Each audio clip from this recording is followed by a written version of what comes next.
Okay, like many developers, when I first used Vim by accident, I thought, what is this and how do I get out of it?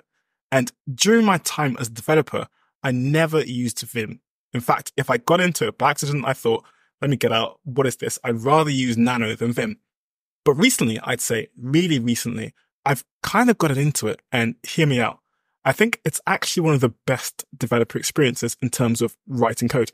It's got really good shortcuts. The shortcuts are really well thought out, and they take a while to get used to, but once you get used to them, you can actually code a lot faster.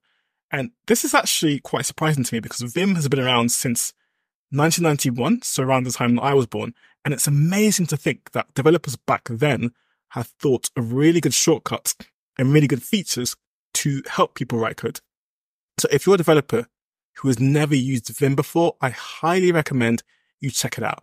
And I don't mean check it out by use it for one day and then quit.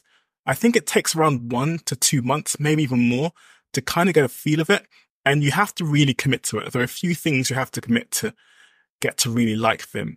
And I suggest if you're a VS Code user or an IntelliJ or something else, first get the plugin to help with the shortcuts. In fact, I actually use Vim in VS Code. I really like the shortcuts. And yeah, so if you're someone who uses VS Code like me, get the plugin, get used to the shortcuts, and I suggest you try and stay in normal mode as much as possible. When I first started out, I'd press I and stay in insert mode for most of the time because that's what I was used to. But if you do decide to use Vim, try and stay in normal mode for as much as you can. That would make sense when you do use it. And try to look at the keyboard as little as possible. Now, I'm sure you already do that. I'm sure you're already really good at touch typing. I'm not amazing and I'm learning. I'm getting better. But being able to touch type will make you much better at using Vim. So yeah, try out Vim. Let me know what you think and happy coding.